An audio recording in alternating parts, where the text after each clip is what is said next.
Family members are begging, friends are desperate, and even their closest allies are telling them to come clean and tell you the truth. They are under a lot of pressure to confess what they did, but the truth is that it's already too late. No confession, no apology, and no explanation can save them from what's coming. The damage is done, the judgment is final, and the consequences are already in motion. Nothing can save these people from the fate they have. They made this for themselves, and you can see it in their eyes. The desperation, the panic, the realization that everything is falling apart faster than they can control. They can't sleep. Their hands shake, their voice falters, and dark circles form under their eyes, getting deeper every day. The pressure isn't just external, it's spiritual. They feel it in their bones, in their dreams, and in the way life suffocates them from all sides, like an invisible vice tightening. You never had to say a word. Truth needs no defender. They built an entire reality based on lies, like a house of cards in a hurricane. It was impressive in its complexity, but fundamentally unsustainable. Remember how confidently they spoke, how easily the lies flowed from their lips, and how convincingly they maintained eye contact while creating reality. They created an illusion so convincing that they began to believe it themselves. The line between their lies and their perception blurred until they navigated a world that existed only in their mind. Each story needed a more complicated explanation, and each lie needed a network of smaller lies to keep its structure. The chat web grew beyond their control and included innocent bystanders, entangling everyone around them in a reality that was never real. Friends repeated their lies to others, becoming unwitting accomplices. Colleagues made decisions based on false information, and family members defended them without knowing they were champions of deception. Everyone who believed them is paying the price. Investors are losing money they can't afford to lose. Friends are losing face with their own networks. Family members are losing trust in their own judgment. Their closest allies are turning against them one by one, like dominoes falling in slow motion. Text messages go unanswered, calls are blocked, and doors are closed that will never reopen. Professional relationships dissolve overnight. Business partners distance themselves publicly, and mentors pretend they never knew them. They thought they could control the story forever. They thought they were smarter than everyone else. They thought that by repeating their version of events over and over again and forcing their will, they could make it come true. They were wrong. The truth is a wildfire that they can't outrun anymore. No matter how fast they run, how cleverly they move, or how desperately they look for shelter, it destroys everything in its path. Their credibility, their relationships, their accomplishments, their future prospects, and their peace of mind. You never needed to. Their own lies are doing that job better than you ever could. In every ancient tradition across continents and millennia, deception comes with an unseen contract, a karmic debt that must be paid in full. The Egyptians called it Marat, the cosmic order that weighs the heart against a feather. The Hindus called it karma, the universal principle of cause and effect. The Greeks knew it as Nemesis, the goddess of divine retribution against those who succumb to hubris. Different names for the same universal principle. Energy returns to its source multiplied. What goes around comes around with perfect accuracy. The moment they chose to deceive you, an invisible clock started ticking. A cosmic countdown began that would ultimately lead to this inevitable moment of reckoning psychological perspective.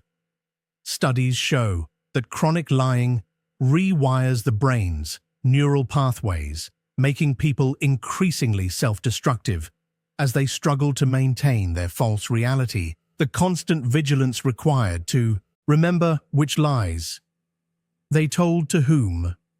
The perpetual anxiety of potential discovery. The cognitive dissonance between who they pretend to be and who they know themselves to be. Their mind became a battleground between what they knew to be true and what they claimed was true. This internal conflict manifests physically, stress hormones flooding their system, immune function, compromising historical perspective. Betrayers always meet tragic fates throughout human history. Judas hanged himself after betraying Jesus Brutus. Benedict Arnold died in disgrace after betraying his country. History does not remember them kindly. Their names become cautionary tales whispered to children. Their legacies serve only as warnings to others who might consider similar paths. From a spiritual perspective, the energy they projected through deception was already boomeranging back toward them before they even realized what they had said. Every false word spoken against you, every manipulative action taken against you, every betrayal orchestrated in darkness, all of it was gathering momentum in the unseen realms, building power with each passing day, returning home to its source with unerring accuracy.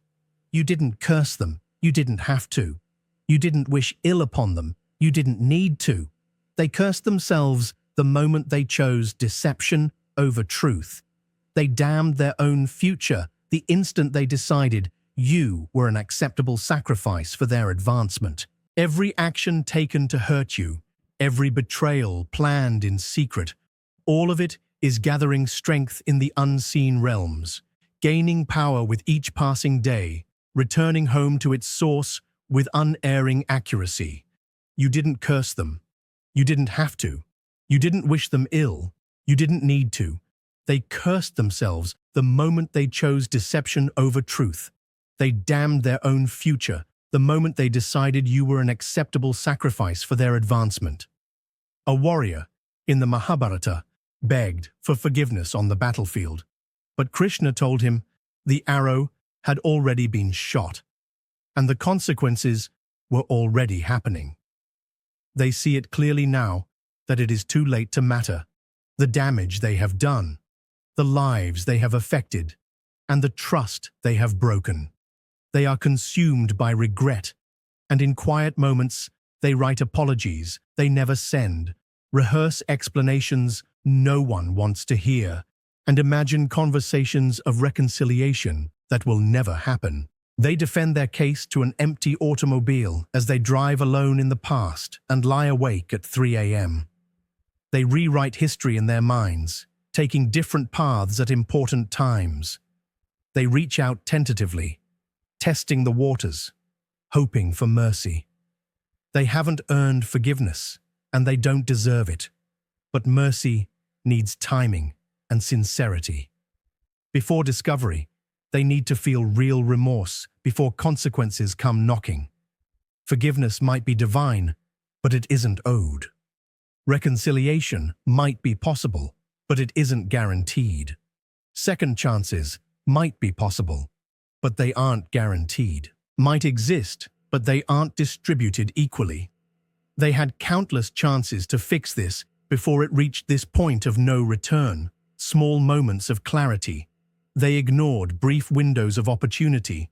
They allowed to close friends who questioned them, gently offering safe harbor for truth, family who expressed concern, creating space for honesty, colleagues who raised eyebrows, giving them chances to course, correct, even you gave them opportunities to come clean, to make amends, to choose a different path. Before the consequences fully set in, their egos made them wait until it was too late. Their pride kept them from admitting the truth, and their fear of losing face kept them from saving themselves. In a tragic twist, they only realized this after they had gone too far. The door of mercy is sealed with a finality they feel in their chests. The judgment is final in a way they understand deep down. You didn't close that door. Time did. You didn't lock it. Consequence. Did they thought you were alone, vulnerable, defenseless, an easy target for their machinations? their greatest miscalculation, their most profound error in judgment. What they didn't see were the forces standing behind you, your ancestors, whose blood runs in your veins, your spirit guides, who whisper warnings in your dreams, the entire cosmic order that recognizes your authentic path, while they plotted against you in boardrooms and back channels unseen. Guardians watched, waited, protected, prepared. Remember the strange coincidences that seemed meaningless at the time, the phone calls that came just when you were about to make a mistake, the warnings that came at just the right time in the form of overheard conversations, the job that fell through when you needed to avoid a toxic workplace, the meeting that was cancelled to stop their ambush when you would have been most vulnerable, the sudden illness that kept you home when they set their trap at an event you would have attended, the random introduction to someone who later became crucial to your defense, the delay that frustrated you but ultimately saved you from their scheme. Not coincidences. Protection, not random chance, divine intervention, not luck, spiritual warfare, waged on your behalf. Every attack they sent was intercepted before reaching its target. Every scheme disrupted before completion. Every trap disarmed before you could step into it. The attacks meant for you found their way back to their origin, often in ways so poetically. Just that coincidence cannot explain the symmetry. The spiritual warriors protecting you never sleep, never rest, never leave their posts, and never leave you open or vulnerable. You felt alone in this battle, but the whole universe was with you, bending circumstances in your favor and making paths where walls should have been. Your enemy never stood a chance. They were outmatched before the first move was made, and outmaneuvered before they even thought of their strategy. Now let's take a moment to honor those who were never meant to fit in. The chosen ones, the silent forces, the watchers in the dark, are always aware and always one step ahead. They move and think differently, seeing what others refuse to see. They don't walk the easy road. They forge their own. They battle forces unseen, breaking illusions and rewriting fate itself. It's a path few dare to tread, and that's exactly why they do it. No masks, no pretense, just raw, unshakable truth. That's the Obsidian Inner Order, a sanctuary for those who know they were born to stand out. Never meant to follow over 450 invincible chosen ones, not bound by rules, but by purpose. A brotherhood and sisterhood of cosmic disruptors, truth seekers and divine warriors. If you feel it in your bones, you already know where to find us. Links in the description. If not, that's fine. We'll still be here watching, guiding, shifting reality itself. This is for the ones who don't need recognition, who don't ask for permission, who simply are. Here's to you, a once respected person is now a walking, disaster-trailing whispers and sideways glances wherever they go. People avoid eye contact in hallways. Conversations stop abruptly when they enter rooms in invitations. No longer arrive for events. They once would have headlined their name. Triggers, whispers behind hands, and knowing looks between colleagues. Their reputation lies in ruins among those whose opinions matter most. Their legacy forever tainted by actions they thought would remain hidden. Even their own bloodline is embarrassed to be associated with them, a shame that cuts. Children change the subject quickly when friends bring up their parents. Siblings use different last names at work, and cousins deny being related when asked about family ties. This is like how in ancient societies, exile was the worst punishment, worse than imprisonment, and even death. They are being socially and spiritually exiled from the communities that once embraced them. There is no official announcement of their fall, and no formal ceremony marks their expulsion. People lose respect for each other every day. Former friends cross the street to avoid talking to them. Business partners politely decline to meet because they suddenly have scheduling conflicts. Family gatherings go silent when their name comes up. Their social media accounts sit dormant. Engagement drops to zero. Comments go unanswered. Messages are ignored. Posts get only polite responses from people who used to hang on their every word. And former mentees take back their endorsements. Old friends untag themselves from shared photos, and the shame is unbearable. They can't blame enemies or bad luck. They brought it on themselves with every calculated lie and manipulative action. They never had to damage their reputation, speak out against them publicly, or reveal their secrets. They did that themselves, with every deceptive act that now haunts them in folklore across cultures. From the blessed is a curse that follows the thief to the grave. The thief never enjoys what they stole. Instead, it becomes a burden. Remember what they took from you, the opportunities you created through hard work, the connections you made through real relationships, the ideas you came up with through dedication and insight, the recognition that should have been yours after countless late nights, the position you earned through consistent excellence, and the rewards you deserved after making sacrifices that no one else saw. They took your work and ideas and presented them to important people as their own. They used your talents to get ahead while keeping you in the dark. But stolen blessings come with a hidden curse that activates over time, like slow-acting poison in the bloodstream. The position they took through manipulation crumbles beneath them as they prove unequal to its demands.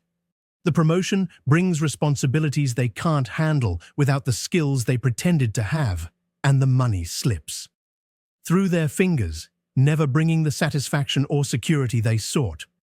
Look at them now.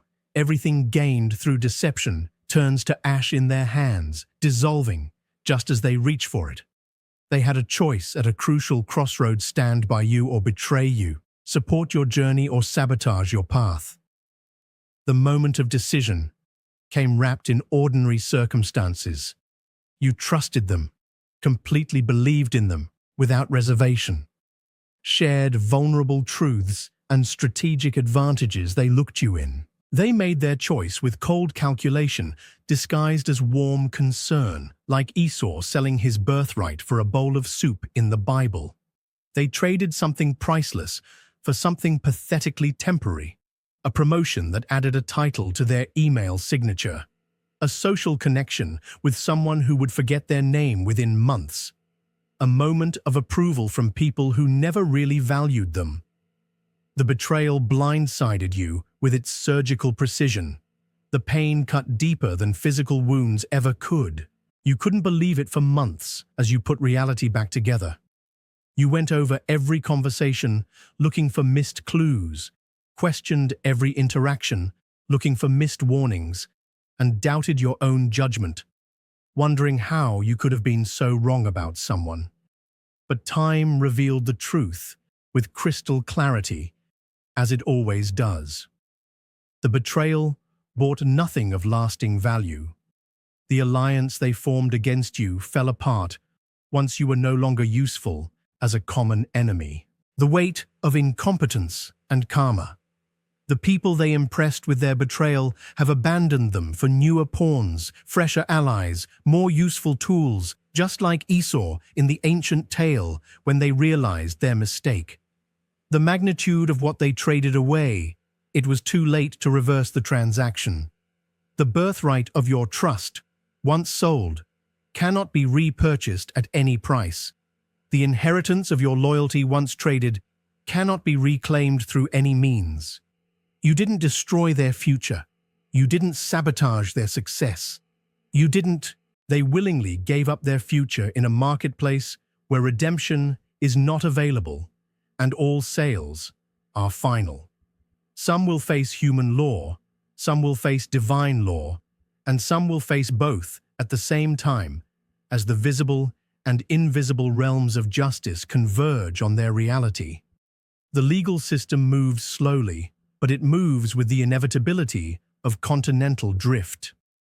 Paperwork filed in offices they'll never see, investigations opened by people they'll never meet, and evidence gathered from sources they thought were loyal if they engaged in fraud, theft, or identity deception.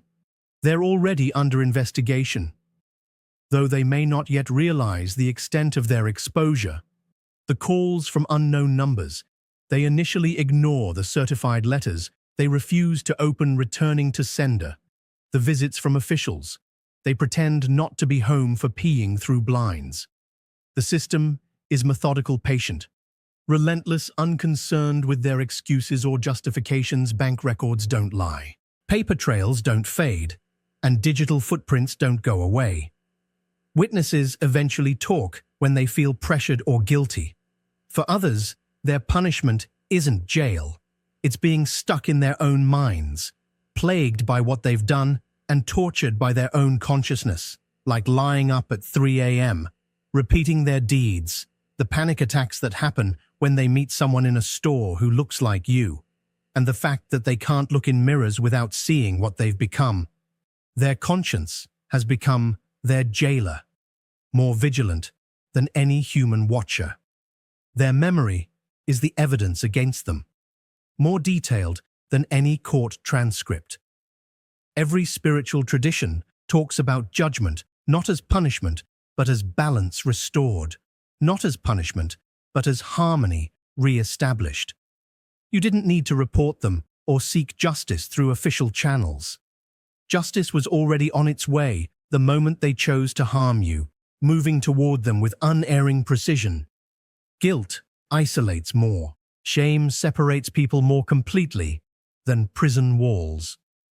Their phone grows quieter each day, notifications dwindle, and invitations stop coming altogether. Weekends stretch empty before them, and messages go unanswered until people stop sending them. Their own family is cutting ties in both subtle and obvious ways. Parents make excuses not to visit, saying they're always too busy or too tired.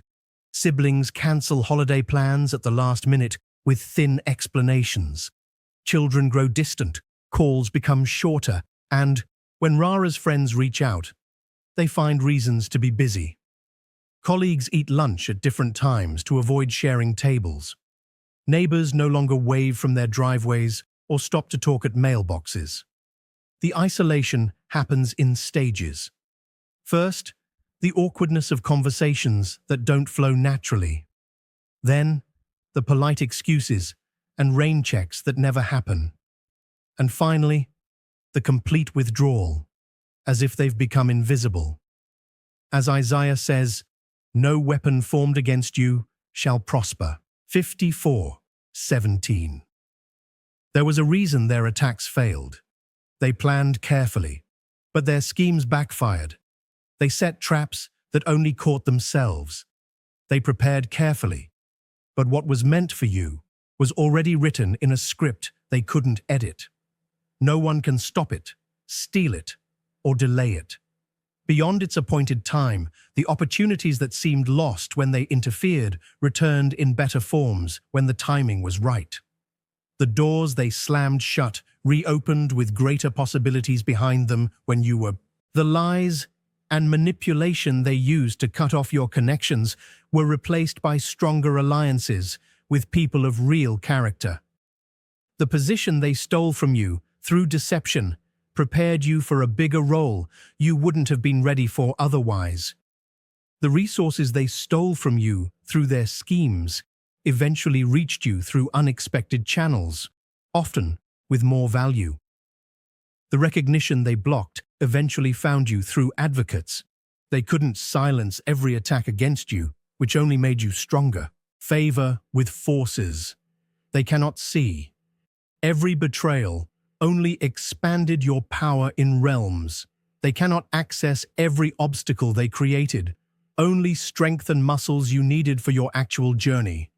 The universe has perfect compensation for every loss, perfect timing for every delay, perfect justice for every wrong while they lose sleep, plotting against you. Your path clears before you. Without effort on your part, while they exhaust themselves trying to block your progress, you advance with uncanny assistance from. As they burn bridges to stop your success, new supporters come from unexpected places to offer resources that are more valuable than what was lost. They are seeing the truth in real time, the most painful realization possible.